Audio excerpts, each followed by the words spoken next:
una hermosa promesa de nuestro Señor que le da a sus discípulos antes de su partida, que ya es inminente.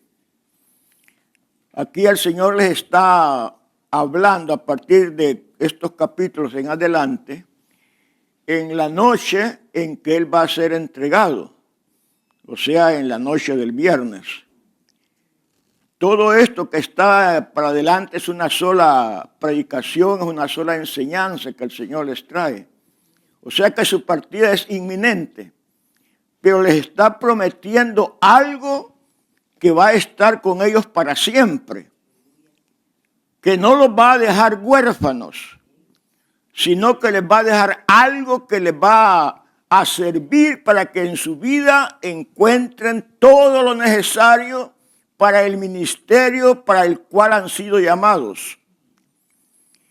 Y hermano, yo pienso y creo que cuando nosotros como personas ya vamos avanzando en la edad, también nosotros nos ponemos ya a meditar y a pensar qué es lo que les vamos a dejar a los nuestros después de nuestra partida. Ya empezamos a hacer planes. ¿Qué es lo que vamos a dejarle?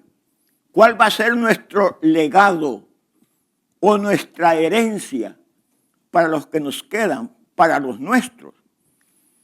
Y nos ponemos a pensar en eso porque no queremos que nuestro legado o nuestra herencia le quede al gobierno o le quede a otra persona desconocida. Como el Señor, lo que les va a dejar aquí no es para el mundo, es para los suyos, para sus discípulos. Así también nosotros. Puede ser que ya estemos empezando a hacer planes o ya los hayamos hecho. Y nos ponemos a pensar primero en las propiedades que tenemos. Las propiedades que tenemos por un lado y por el otro y por el otro. Las cuentas bancarias por un banco y el otro. Puede ser, no puede ser. Pero algo pensamos dejarle a los nuestros. Pero a veces decimos, no te voy a dejar casas ni propiedades, te voy a dejar una educación. Y pensamos que les dejamos a nuestros hijos el legado que les dejamos en educación. Por eso los mandamos a la escuela y que avancen en su estudio, porque eso es lo que te voy a dejar. No estés esperando riquezas, ni casas, ni nada. Es educación lo que te voy a dejar. Ese es el legado. Esa es la herencia. Pero también hay otro legado que nosotros podemos dejar a nuestros hijos, a los nuestros, a los que están en nuestro hogar. Y es una vida espiritual. Ese es el mayor legado que nosotros les podemos dejar acá. El conocimiento a nuestro Señor Jesucristo. Y qué hermoso, hermanos, que cuando nosotros partamos de esta tierra, sabemos que dejamos a los nuestros en el camino del Señor. Eso nos da la seguridad que nos vamos a encontrar con ellos allá en los cielos también. Vamos a seguir juntos. Ese es un legado maravilloso que nosotros podemos dejarles a nuestros hijos. Y es ahí donde debemos enfocarnos, hermano. Vea que el Señor Jesús estaba preocupado. Él estaba también ansioso y deseoso para que después de su partida Él dejarles ese legado que les está prometiendo en esta porción que hemos leído. Su partida es, como decíamos, inminente.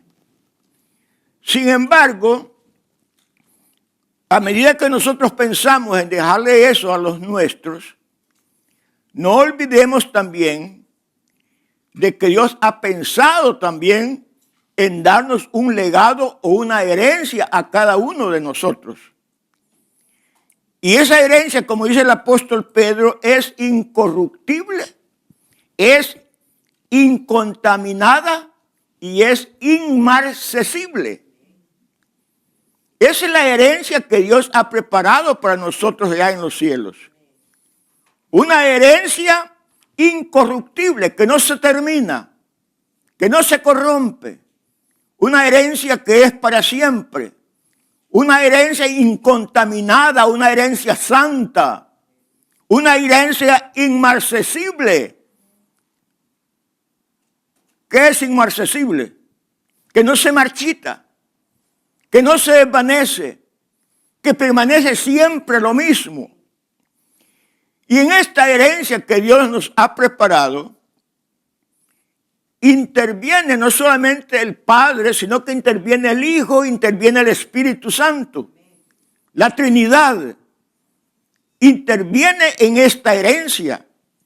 Dice en Colosenses 1:12, el Padre, dice, nos hizo aptos para participar de la herencia de los santos en luz. Primero el Padre. Él nos hizo aptos, dice, para participar de la herencia de los santos en luz. En Romanos dice el apóstol Pablo de que somos coherederos con Cristo Jesús. Ya participa en nuestra herencia.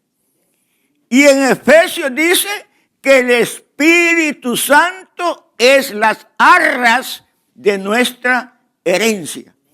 Entonces es la Trinidad. Es el Padre, es el Hijo, el Espíritu Santo el que participa en esta herencia gloriosa, incorruptible, incontaminada e inmarcesible que Dios ha preparado para cada uno de nosotros. Entonces esto de la herencia es muy natural y es muy natural que nosotros pensemos también. Pensemos también en eso. Pero como les digo, hay diferentes clases de herencia que les podemos dejar a los nuestros. Y la más hermosa es que los dejemos en los caminos del Señor. Eso es lo bueno.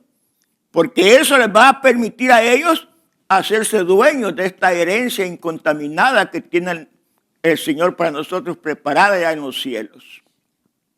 Entonces, hermanos, dice el versículo que hemos leído, y yo rogaré al Padre y os dará otro consolador para que esté con vosotros para siempre, el Espíritu de verdad. Eso es lo que el Señor le está dando, le está diciendo a los discípulos en esta noche en que Él les está hablando a ellos, que ya va a ser la última noche que va a estar con ellos sobre esta tierra.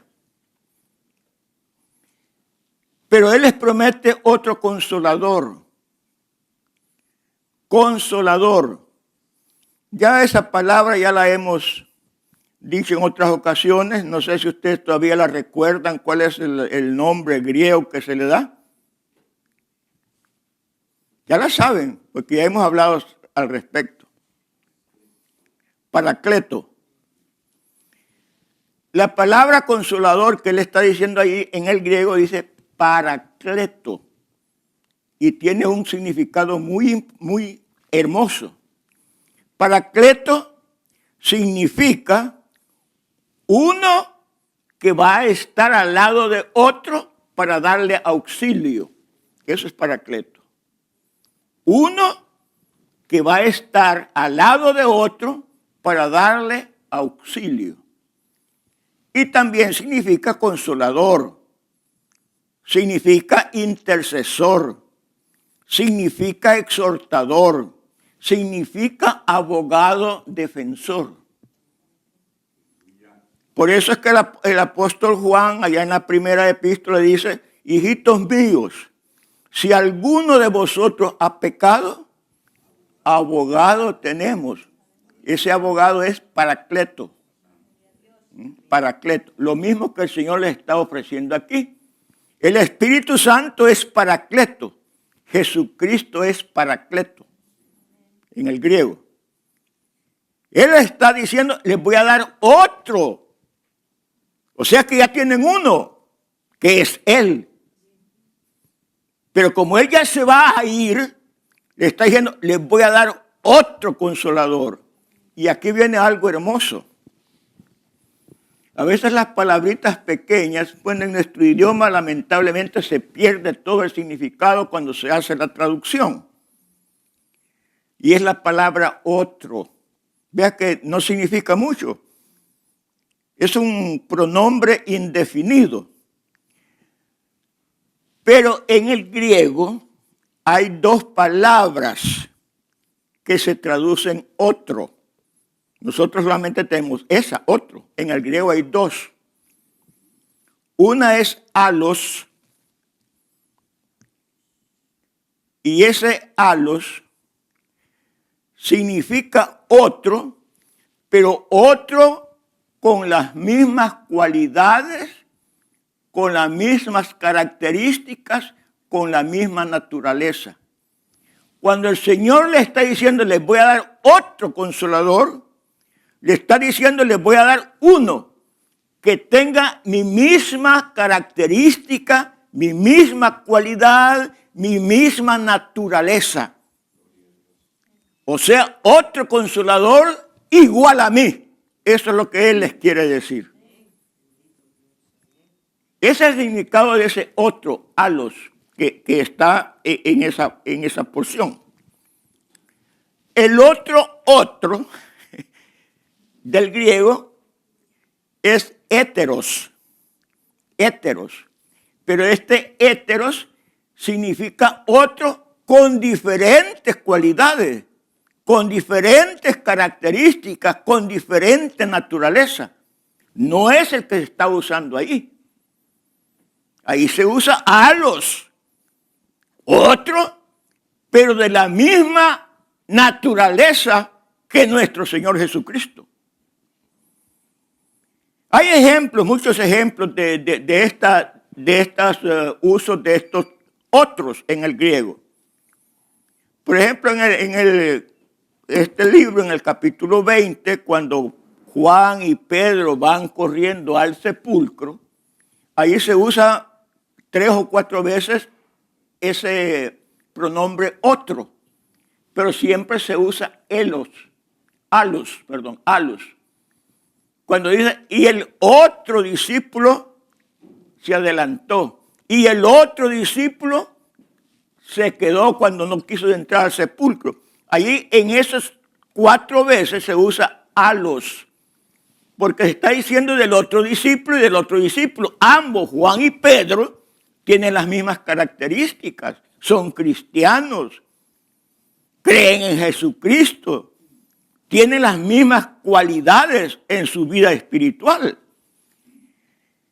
En cambio, cuando Esteban predica en el capítulo 7 del libro de los Hechos y está hablando cuando Jacob llegó a Egipto, cuando se multiplicaron, creció el pueblo hebreo, él dice en el versículo 10, dice, hasta que se levantó otro rey que no conocía a José.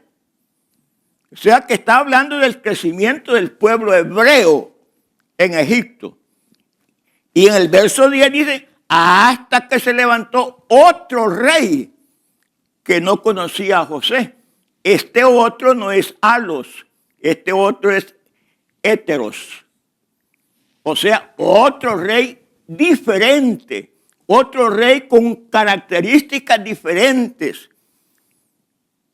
Y tan diferente es que en el siguiente versículo Esteban dice que este rey usó de astucia para maltratar al pueblo hebreo y para matar a los niños a fin de que no se multiplicaran.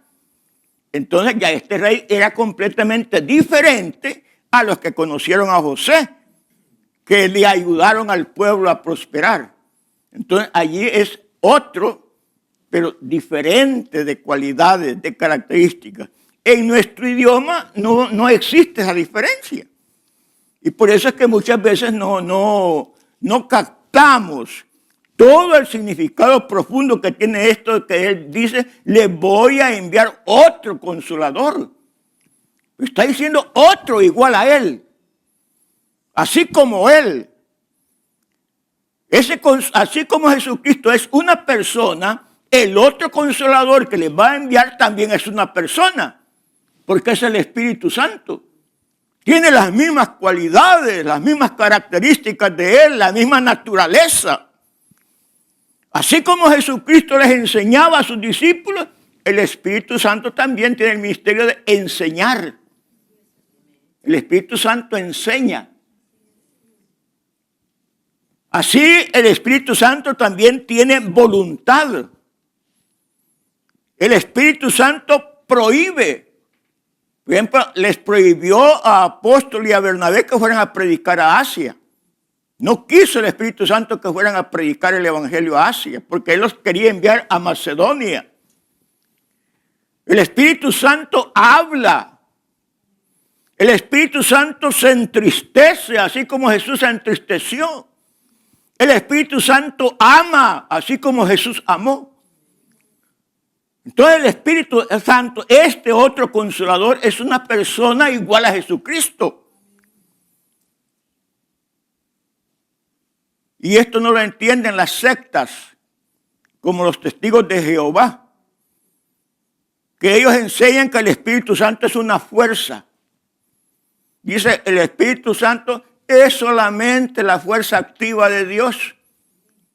Una fuerza no tiene las características que tiene el Espíritu Santo.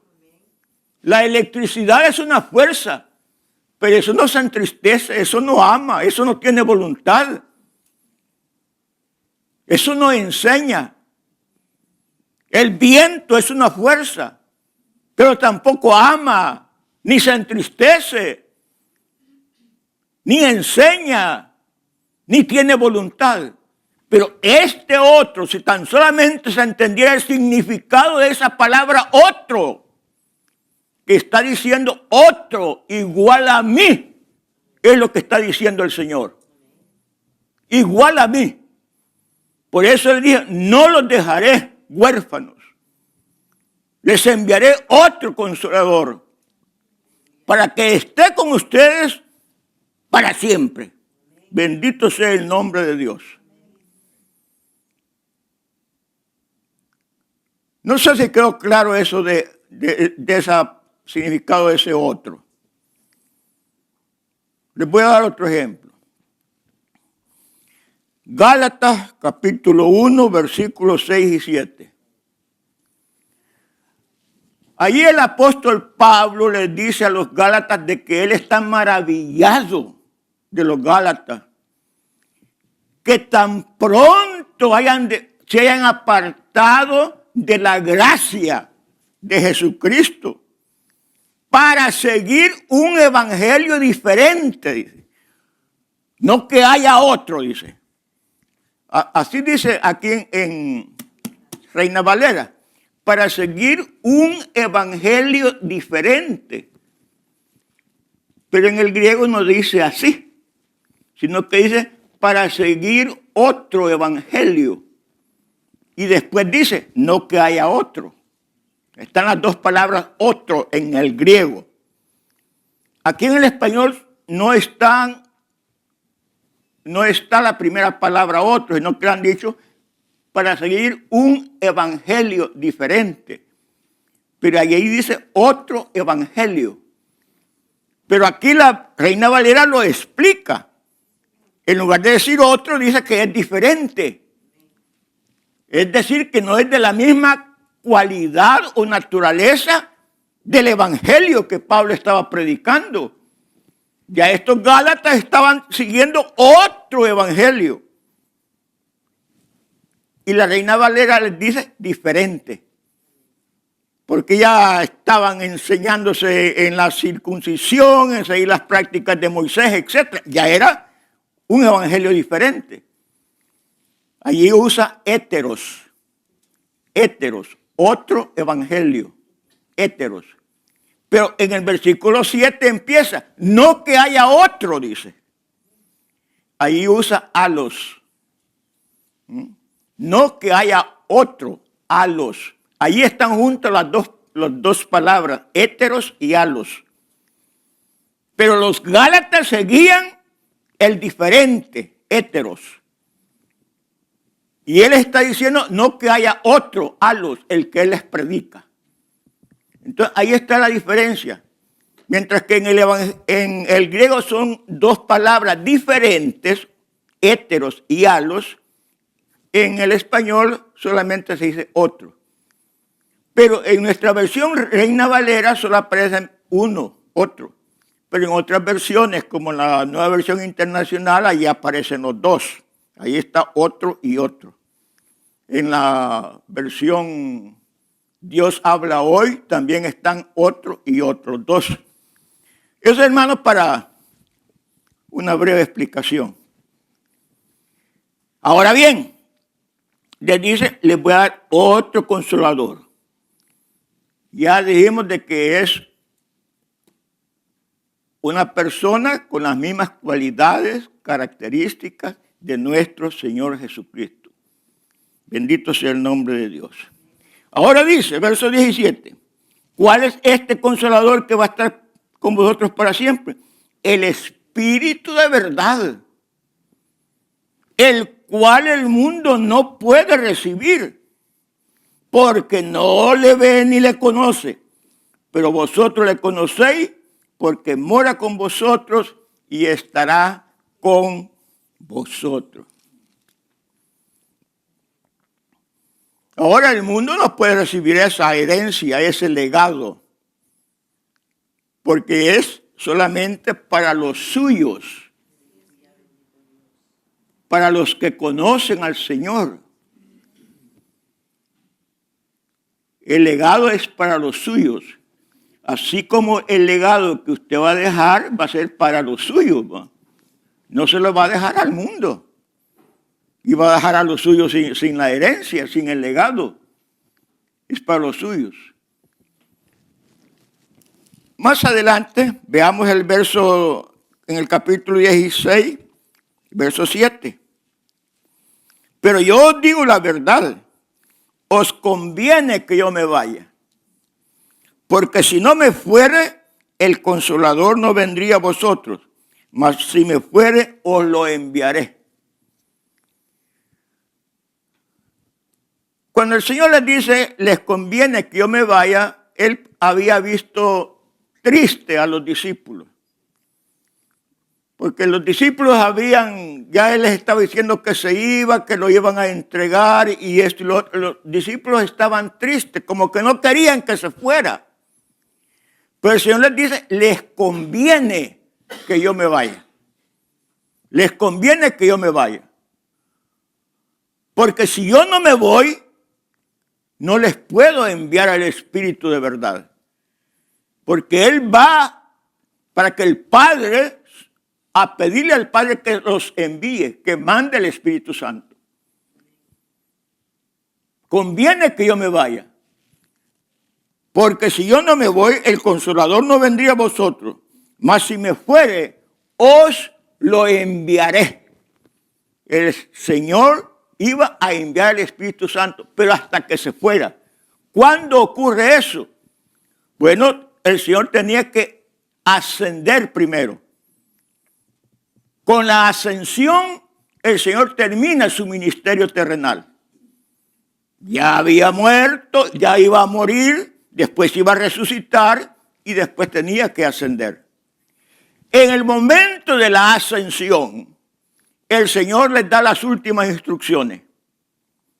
Antes de ascender, el Señor les dice, váyanse o permanezcan en Jerusalén hasta que haya venido la promesa de lo alto.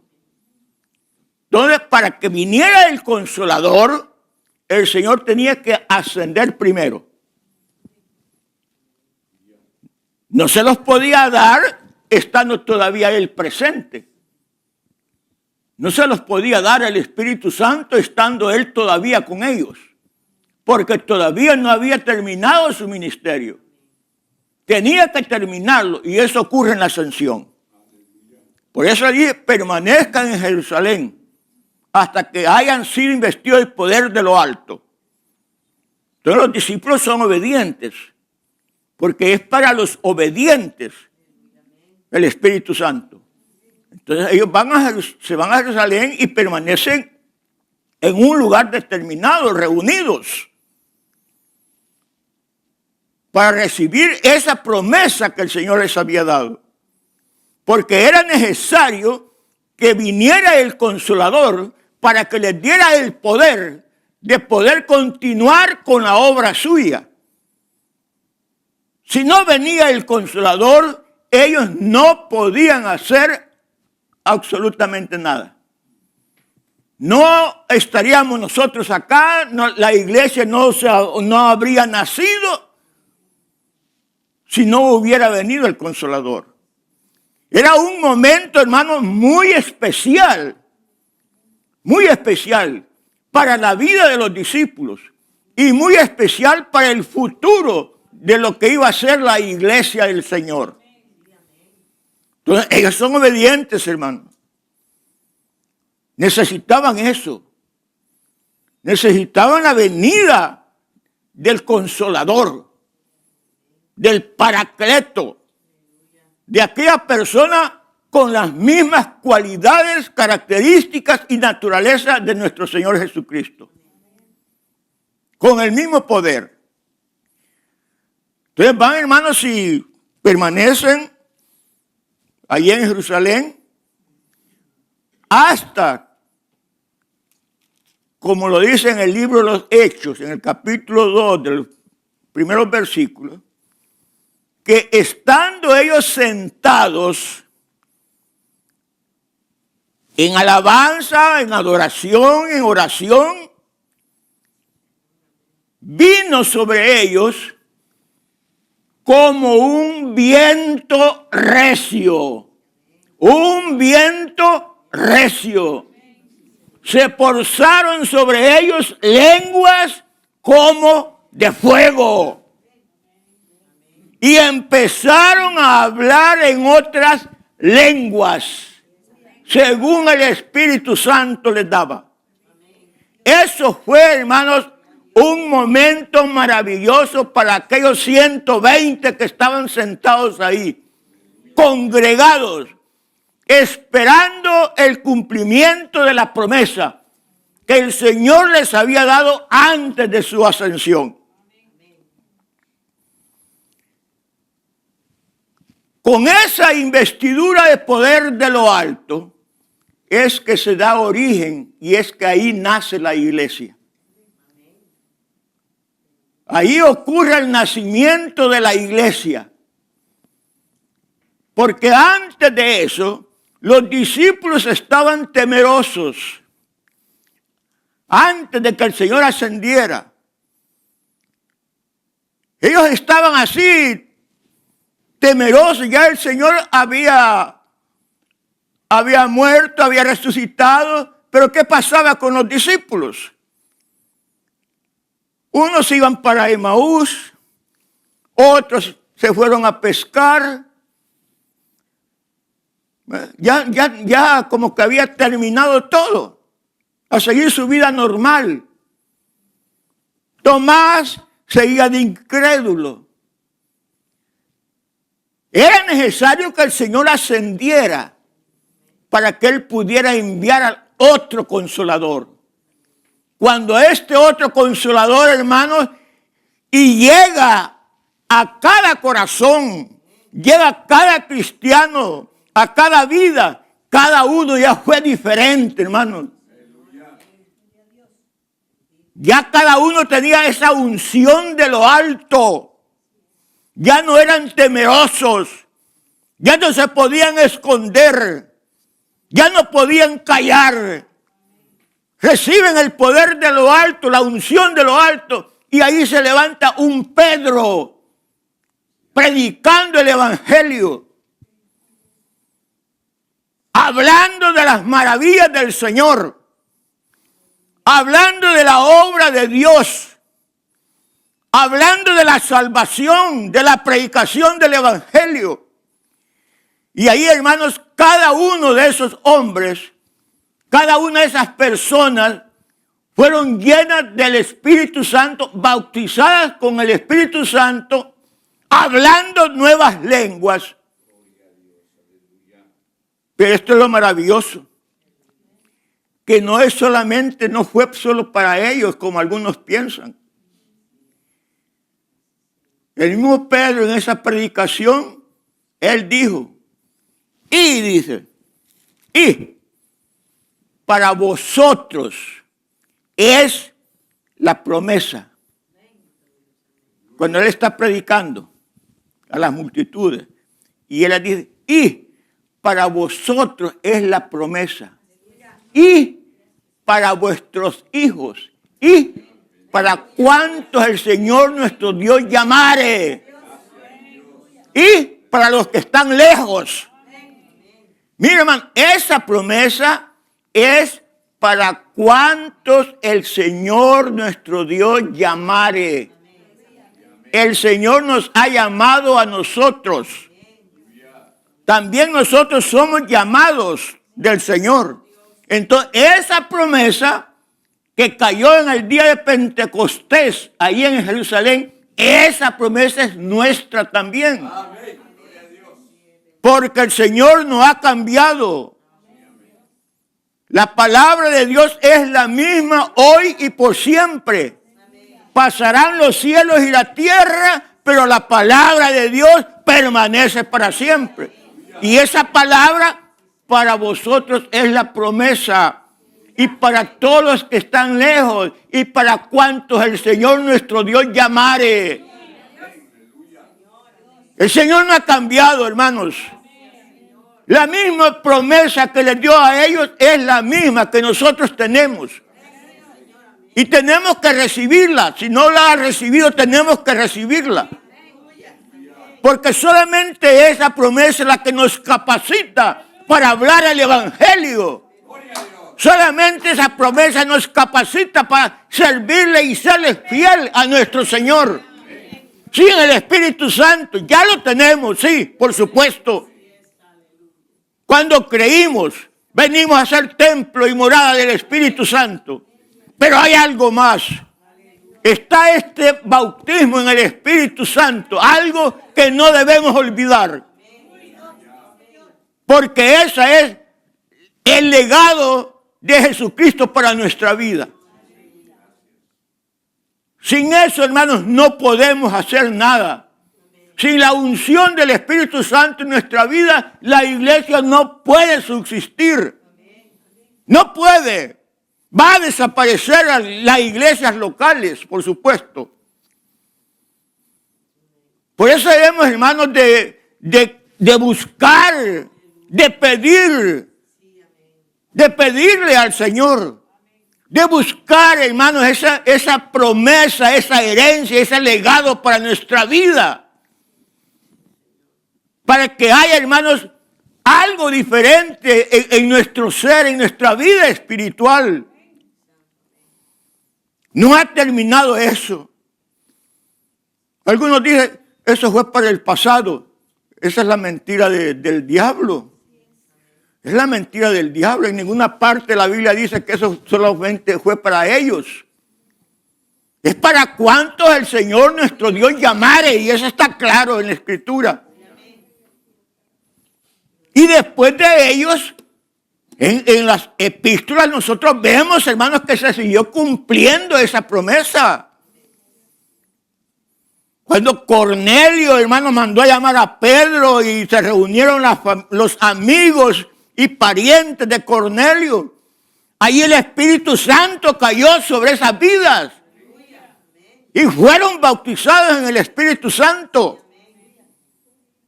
Cayó esa misma promesa.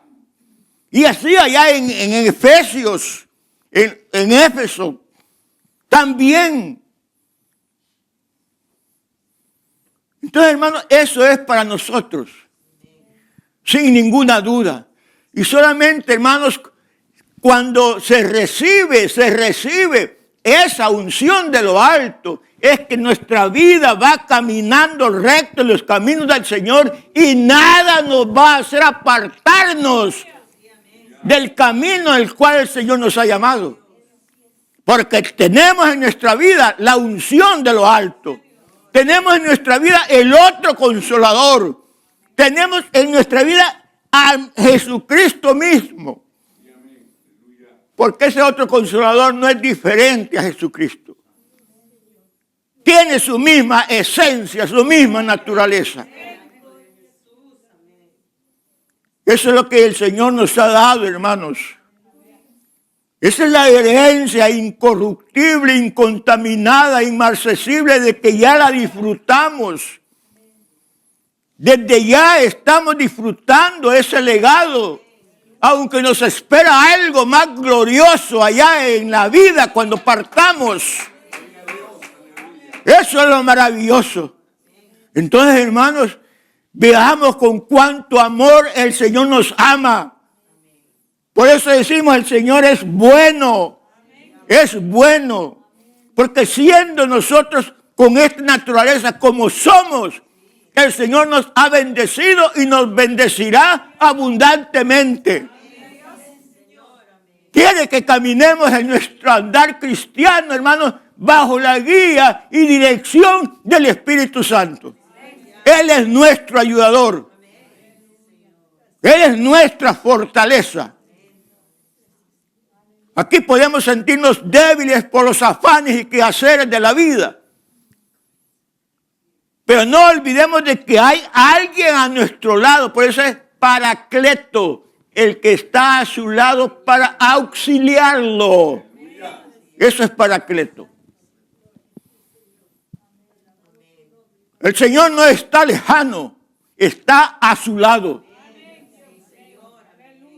Y no está para condenarlo, ni para acusarlo, ni para castigarlo. Está para auxiliarlo, para ayudarlo. Por eso es su consolador. Él nos consuela. Y si le hemos fallado, dice, Paracleto tenemos con el Padre. Abogado defensor, no abogado acusador. Porque hay abogado defensor y abogado acusador. El abogado acusador lo pone el diablo, porque él es el que acusa. Pero nosotros tenemos el defensor, el que sabe que somos débiles, pero nos ayuda en nuestras debilidades. Por eso dice, no los dejaré huérfanos, dice el Señor. No los dejaré huérfanos. Ninguno de nosotros está huérfano. Nadie está huérfano. Tenemos al Señor. Y Él está a su lado, hermano y hermana. Él está a nuestro lado para bendecirle, para ayudarle, para consolarle en sus debilidades. No estamos solos. Y eso es el legado que nuestro Señor nos ha dado. Les conviene que yo me vaya. Aunque los discípulos hubieran querido retenerlo, a ustedes les conviene, a ustedes más que todos les conviene que yo me vaya. Les conviene que me crucifiquen. Les conviene que me hagan lo que hagan. Porque tengo que irme para enviarles al otro consolador. Al otro, que no se les olvide esto, al otro con las mismas naturalezas, características, esencia, cualidades de lo que yo mismo soy, les dijo el Señor. Eso lo quise decir con esa palabrita, otro. Dios es bueno, hermano. Y a Él le damos gracias porque en este camino que vamos, que es difícil, no es fácil, pero que no vamos solos. Alguien, hermano, todo el tiempo a la par suya está uno. A la par. Eso es a la par. Para auxiliarle. ¿Está triste? Tiene alguien que le puede ayudar. ¿Está desconsolado? Tiene alguien que le puede ayudar. ¿Está débil? Tiene alguien que le da la fortaleza. El Señor es la fortaleza de nuestra vida. Amén, hermanos. Dios les bendiga. Bendito sea el nombre del Señor. A Él sea la honra la gloria y la alabanza por los siglos de los siglos. Amén, hermano. Dios es bueno. Dios es bueno, sí.